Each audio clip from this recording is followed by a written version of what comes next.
अलीमा खान का दो टोक ऐलान, इमरान खान से मुलाकात तक, अडियाला से वापसी नहीं। मामला एक नए मोड़ पर जा पहुंचा है। अलीमा खान ने आज वो ऐलान कर दिया है जिसने पूरे सियासी माहौल को हिलाकर रख दिया है।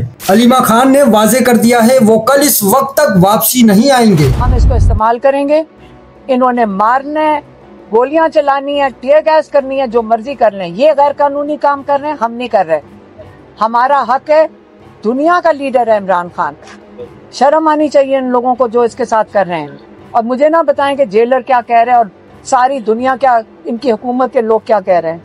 हमें खुद मिलेंगे, हम आकर बताएंगे मीडिया को कि इमरान खान बिल्कुल ठीक है, और फिर आपको और हमें सबको तसल्ली होगी। जब तक इमरान खान से मुलाकात नहीं कराई जाती, सूरत हाल ये है, क्या हुकूमत इस दबाव को बर्दाश्त कर पाएगी? क्या मुलाकात की पाबंदी बरकरार रहेगी या अवामी दबाव फैसला बदल देगा? कमेंट में अपनी कीमती राय से जरूर आगाह करें।